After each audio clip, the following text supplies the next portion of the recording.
The Child and Adolescent Learner and Learning Principles Summary for Week 7 to 9.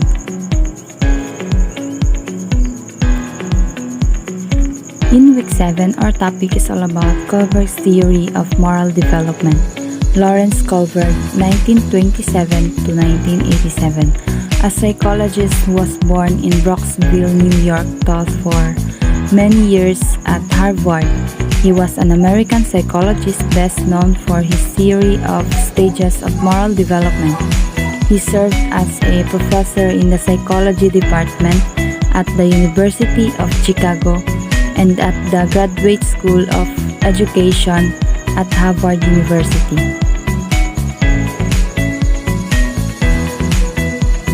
Theory of moral development. Kohlberg's theory of moral development is based on cognitive in nature. It focuses on the thinking process that occurs when one decides whether a behavior is right or wrong.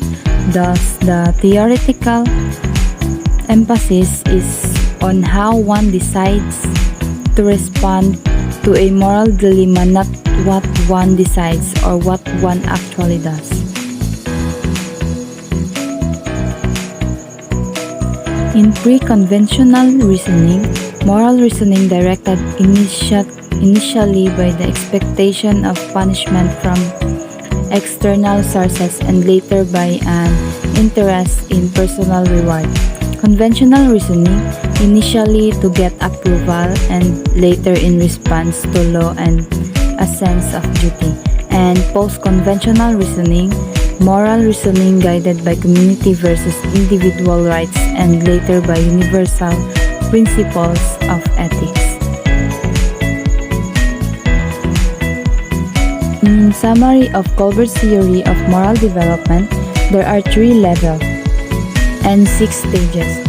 In level 1, there is pre-conventional morality. In stage 1, obedience and punishment behavior driven by avoiding punishment. Stage 2, individual interest behavior driven by self-interest and rewards. In level 2, conventional morality, interpersonal behavior driven by social approval. Stage 4, authority behavior driven by obeying authority and conforming to social order. Level 3, post-conventional morality. Stage 5, social contract, behavior driven by balance of social order and individual rights. Stage 6, universal ethics, behavior driven by internal moral principle. So in our week 8, our topic is all about Vygotsky sociocultural theory. Vygotsky social cultural theory grew from the work of seminal psychologist Lev Vygotsky, who believed that parents, caregivers, peers, and the culture at large were responsible for developing high-order functions. According to Vygotsky, learning has its basis in interacting with other people. Scaffolding is Vygotski's term for the appropriate assistance given by the teacher to assist the learner accomplish a task. Piaget, more individual in focus, believed that there are universal stages of cognitive, did not give much emphasis on language. Vygotsky's more social in focus did not propose stages but emphasizes on cultural factors in cognitive development, stress the role of language in cognitive development. Social interaction. Piaget's theory was more individual while Vygotsky was more social. In cultural factors, Vygotsky believed in the crucial role that culture played on the cognitive development of children. Language is opening the door for learners to acquire knowledge that others already have. Learners can use language to know and understand the world, solve problems. Zone of proximal development. Recall your answer in the activity. It can be shown that the skills cannot be learned instantly for the young ones. More knowledgeable, other or MKO. I do, you watch. I do, you help. You do, I help. You do, I watch. In week 9, our topic is all about Bronfenbrenner's ecological theory. The ecological system theory was developed by Yuri Bronfenbrenner. Bronfenbrenner believed that a person's development was affected by everything in their surroundings. Environment.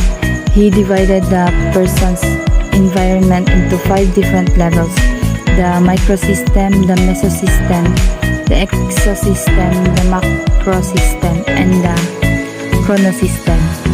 Bronfenbrenner's model, also known as the biological systems theory, presents child development within the context of relationships systems that comprise the child's environment. It describes multi-part layers of environment that has an effect on the development of the child. So Bronfenbrenner's ecological model structure of environment. So number 1 is microsystem. Is the system closest to the person and the one in which he has direct contact: family, school, and neighborhood. This structure covers the child's immediate environment. The mesosystem. This layer serves as the connection between the structures of a child's microsystem. For example, the mesosystem will include the link of connection between the parents and teachers, or the parent and health community and the church. Third is the exosystem. This layer refers to the bigger social system in which the child does not function directly. This includes the city government, the workplace, and the mass media. The macrosystem. This layer is found in the outermost part in the child's environment. The macrosystem includes the cultural values, customs, and laws. The belief system contained in one's macrosystem permeates all the interactions in the other layers and reaches the individuals.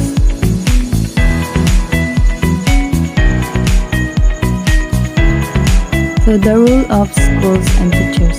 Bronfenbrenner co-founded Head Start, the publicly funded early childhood program in the US.